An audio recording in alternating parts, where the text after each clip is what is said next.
right. Good day, Douglas, Hi, and good day to Timothy. you all.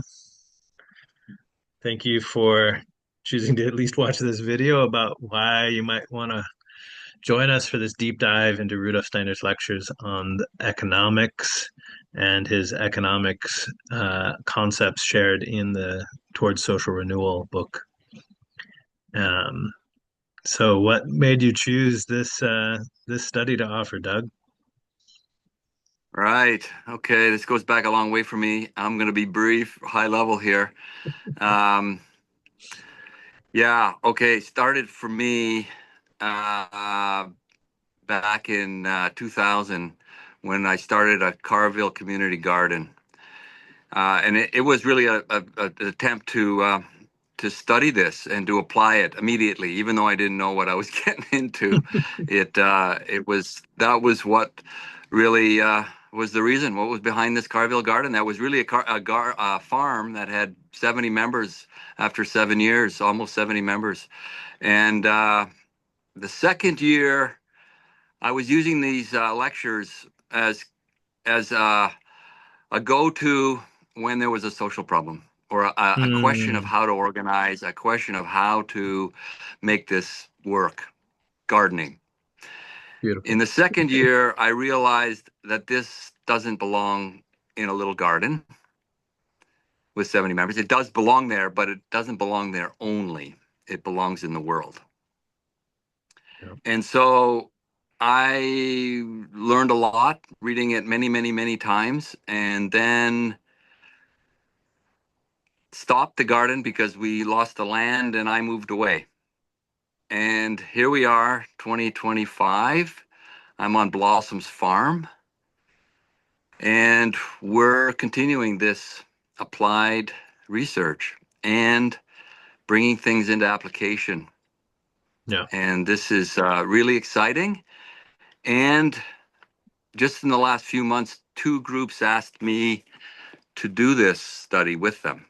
One was Great. the North American Collegium, and the other was a farmers group and millefolium, which is a research uh, on the farm here, research group, and uh, and then you, Timothy, and I decided that we would do this together as you're coming onto the collegium and I'm leaving in the social sciences section core group or collegium as I'm leaving to focus on this.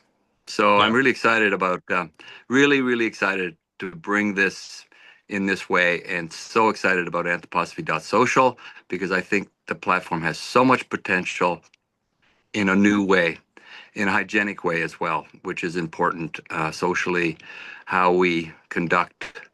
And so thank you, Timothy, for doing this and for offering this in the way you are. So Yeah. Thank you, there's Doug. my short answer.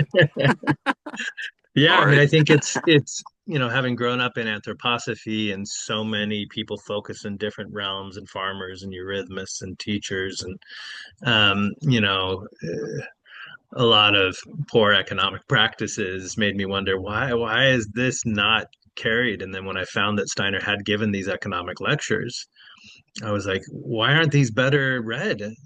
Like the study of man is read by everyone, but this these pieces that can guide the bulk of our life and our time to really reorient and reimagine a whole way of working with our economic selves in relationship to our spiritual selves and the social realm is just such an opportunity to live into Steiner's living thinking in this realm that I've been really grateful to work with you and explore these pieces and with all the other colleagues that I have who work out of these lectures so deeply. And I've not found a lecture cycle that people read so often for those who have encountered it and really tried to work with and to try to make it living and practiced in their world, in their organizations, and in their own private finances, and in the way they conduct themselves in the world.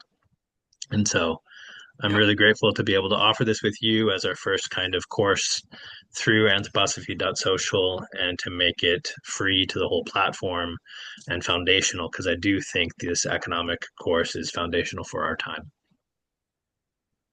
Yeah. Yeah. Great.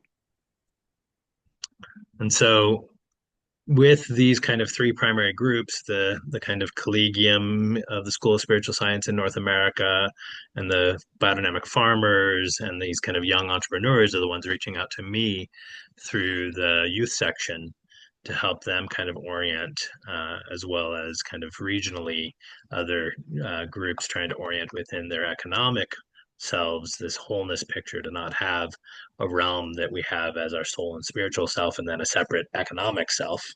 That's what's led to, like, it's not personal, it's business. We leave this whole realm over here for a different set of ethics than we would conduct socially and spiritually with each other. And that's what I think leads to the level of greed, deceit, illusion, and um, egotism that thrives in our economic lives today. And Steiner gives us a very clear path to transform our relationship to the economics in ourselves, in our organizations, and to begin to practice a level of accountability with our accounting that leads to a living, dynamic, weaving, flowing vitality of the economic realm as the social organism of the whole earth. And I just, Yeah. when he expresses that, it's just, wait a minute, this isn't just about meeting each other's needs or feeding my belly or like getting mine. This is the map, the footprints of our social organism. It's beautiful. Of what it means to be human. What it Yeah. means to be human. Yeah. Yeah. Yeah. Yeah. Right. And so why do you think now it's such the time that it's coming up as this question from so many areas? Yeah. There's a lot of things that are coming into play that a lot are enabling.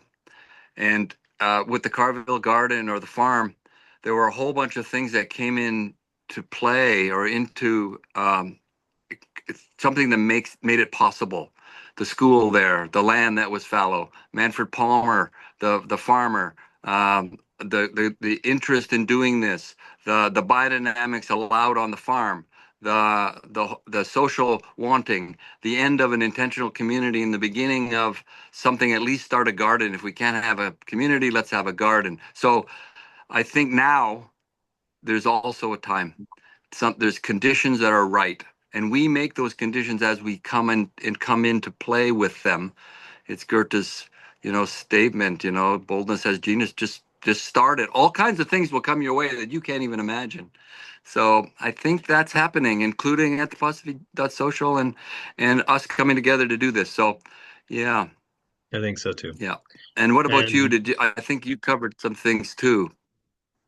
yeah, I mean, I think, the challenges in funding nonprofits, the challenges in the kind of world chaos that's before us, and the sense that the old system is not only not healthy, but not going to keep thriving or surviving, no matter how much we try and prop it up or kick the can down the road. And so looking for, how do we full scale field test the systems that are next that could be healthier for all of humanity and the earth? I think that question is up in a lot of circles. Um, and I really do want to also honor and appreciate our economics conference colleagues who've been kind of carrying this work so deeply for 20 plus years, working out of the Goetheanum as a school of spiritual science endeavor to really study and unfold the economics, and the economics group of the American Anthroposophical Society in America as this newly formed officially group of the society that are really trying to both work to understand these techniques, technologies, and practices that can help truthen ourselves and wake us up to become really upright, true human beings and accountable through our accounting in all of our choices, um, socially, spiritually, and practically. So it's interesting. One of the conditions that happened at the Gardens time was me asking the question, there must be a better way to fund Waldorf education. Hmm. That same week, I asked this question to Tamara Slayton, who introduced me to Christopher Howden Budd. And I asked Christopher what we might do. He said, quit my corporate job, but that's another topic. Um, but the garden came out of that, and me coming to the school because he said, join the economics conference of the Goetheanum. So this Beautiful. was, like you say, this is what's coming together. And as you also said, the world today is in such a shambles in many ways, politically and economically, and we're all asking for this, and young people are looking for this. And for me, there's no point of departure from these incredibly concise and challenging lectures. They're Yeah, complete in a way, and you have to get to the end before you see the whole thing. And so, and many times, like you said, so that's on the one hand, and on the other hand, there's where the whole cryptocurrency thing, everybody kind of flipped out on that, but at the same time, it opened the door to digital accounting in a way that's never been possible before. So there's a lot of things that have come into place that are poised for something very important, and we have to have the confidence to move forward with it and the enthusiasm, which is my yeah, goal in this presentation. It's not to be right here, because I'm going to learn as much as anybody else, yeah, and my goal is really to bring some enthusiasm and my experience. There's no teaching here. It's just speaking from experience, as Steiner yeah, said, actually. We just got to speak there, and some normalcy, because there's a lot of feeling that this is something else, but it isn't. It's quite normal for me now to live this. So beautiful. Yeah, what and I about think you? that What's your goals, Timothy? yeah, we can't really do a deep dive sentence by sentence, like this lecture series could benefit from, but doing a real survey to look at the whole arc of it. So the reason we're moving at this pace is to kind of get familiarity and a general arc of the major concepts that he runs through over these 14 lectures and in the Toward Social Renewal, to really begin to build a living picture and familiarity with the kind of living thinking required to think through the real complexity of what's really happening in the economy instead of what we've been told is happening in the economy. And so if we can share that in a way that people can begin to bring it to life within themselves, to me that's the highest goal. Yeah, yeah. That familiarity and understanding with what Steiner actually said, which is a challenge. Which is a challenge because it was living in his Plenty of a soul. challenge. It was put out, and then it was transcribed in German, probably by shorthand. I don't know. And then it was translated, and then and then now we're back, and here we go. So reading Yeah, the lectures, there's all kinds of nuances in there that were on this incredibly challenging information. So that's really all we can do is get to a point of what did Steiner actually say and do here, and that has been put through application for that real understanding that we can actually speak out of it yeah. after it's been validated. So I have, after 20 some odd years, I have yet to find a point of departure. Like, what? This is And incredible. and So he invites that at the end, right? He's like, and I could be wrong about all this. Please put it in practice and see what it comes to life truthfully for you. But I too also haven't found any reason to doubt or go against anything he says in his lectures, which at first you're like, that's no way this is possibly true for some of the things he says. But then you like start living it out and you're like, wait a minute, that holds up. It really holds up. yeah. Yeah. No, that's Yeah, true. Yeah. Yeah. beautiful. So not to doubt it, but to live with it and understand it. And there's a humility in that too, right? You really have to say, oh, well, maybe I didn't quite understand that, or yeah. Yeah, not the Anyways. first or the 21st time, but maybe now I get an inkling of what he might have really meant. Yeah. Yeah. And I Yeah. think, the application to today and how much the kind of global economy has taken over our world in the last 100 years makes it really pressing that we really come to a better understanding and orientation of what the world as one world economy and what the social economy really could be if we lived out of and recognized the true principles that are just there. It doesn't require a separate set of altruistic understandings, but in and of themselves, looking at what is truly revealed through the economics actually teaches you more about ethics and morality. That's one of my favorite quotes from these lectures is this that economics is a better teacher of ethics and morality than either religion or philosophy. Yeah, yeah. Yeah. Or moralic acid. Or no moralic acid. That's Yeah, awesome. Yeah. Beautiful. yeah. Well, I really look forward to Good. unfolding this with you and with everyone else who decides to join us live or on the recordings. And I'm sure we'll learn a lot along the way, both for ourselves and for each other. Yep. One last point. If you're watching this and you're wondering, oh, I'm not going to get in at the beginning, or I can't do it on Wednesdays, we'd love to have everybody there. But if you can't do it, then take it at your own pace. And then that's the beauty of this. It's this recording is cataloged it's findable. It's going to be there for a long time. And so, just take it up. And Yeah. if we don't see you on that's okay. Yeah. Especially if you show up on Wednesday, because the course is actually on Thursday. Oh, okay. Sorry.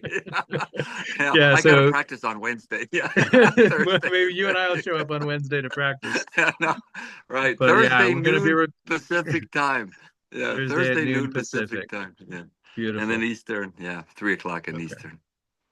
And that And makes it, I then think, yeah, 9 o'clock in Central Europe. A little late, but we wanted to be not too early for our friends in Hawaii and maybe right. even in Asia if they wake up that early. But yeah, it's crazy now that we can stretch across time with this technology benefit. And now we have to do all that extra work to really enliven our work inwardly when we're using these kinds of technologies outwardly. So I look forward to introducing that as well. Thank you, Douglas. Yeah. Thank you, Timothy. See you on Thursday. See you then.